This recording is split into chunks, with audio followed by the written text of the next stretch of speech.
Distortion of reality in human interactions and its consequences for individual and society.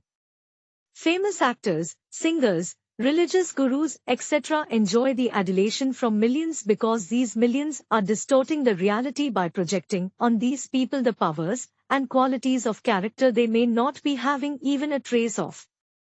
The millions of fans are simply satisfying their need for security, status, etc. by imagining that these people have the qualities and powers to satisfy those needs. And these people also exploit this projection immensely. Famous actors, singers, etc. do so by sponsoring products and charging millions from advertisers, while gurus exploit the congregation in innumerable ways by getting donations, sex, power, etc. Advertisers gain by enhancing the appeal and acceptability of their products when it is associated and sponsored by famous persons, and laity of the gurus feel secure in their imagination that guru is protecting them. Whereas the reality is neither of these famous personalities have any projected quality in them, and in fact they may be very ordinary characters.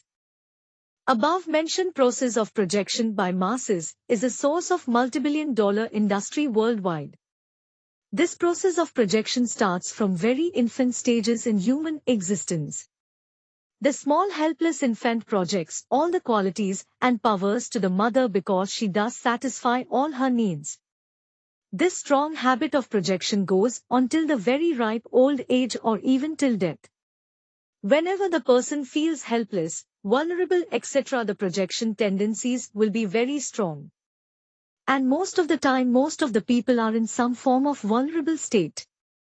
Another relationships where this distortion is the norm is the initial stages of romantic affairs. Both the boy and the girl are projecting onto each other the great or good qualities they may not have. When the reality sinks, the romance may or may not turn so depending upon one's luck. In Hindi language we have this proverb, Rassi jal gayi magar end na gayi. Meaning the reality of life has become much worse, but person continues to believe in old good reality. There is huge need to maintain the illusory reality in humans, and they pay a heavy price in terms of huge in relationships and life.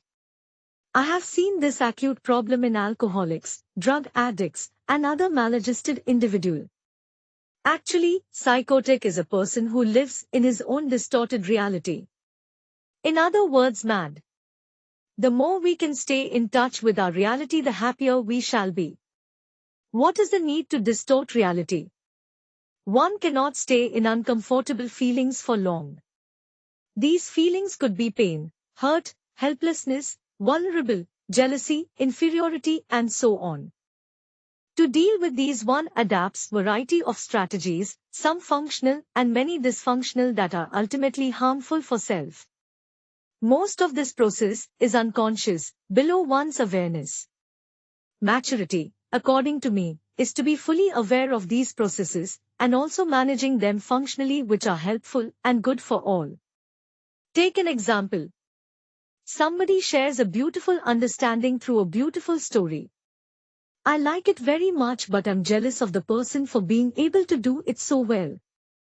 If I am not aware of jealousy but acting out of it, I will not appreciate it to him and maybe find faults as well.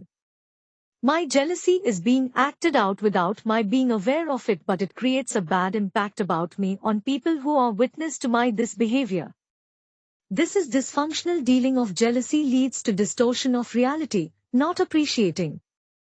One way of functional dealing of it might be being openly honest about one's jealousy and appreciating the other's narration where no distortion of reality occurs. Appreciation. Mind you, this jealousy is very widespread phenomenon amongst people of the same profession, be it musicians, doctors, engineers, lawyers, or whatever. There is a widespread distortion of reality also in the way we perceive ourselves, our self-concept of who we are as a person. There could be very big blind, others know and I do not know, and dark, neither I know nor others know, areas about my personality.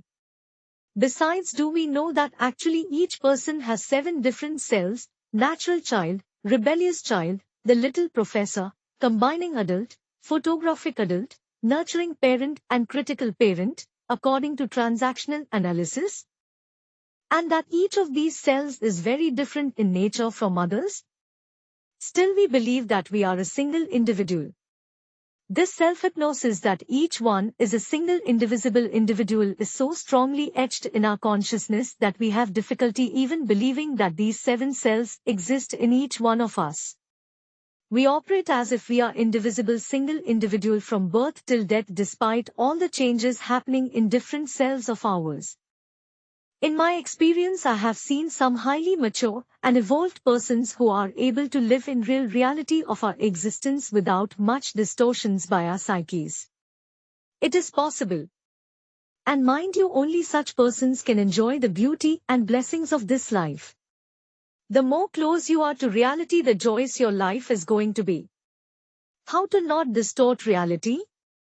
For this, one has to become aware of all the feelings rising in our hearts and also how we deal with them. One has to learn the process of transformation of feelings and take responsibility for them. For more details on the same, you may refer to my Cycle of Suffering and Spiral of Liberation processes available elsewhere.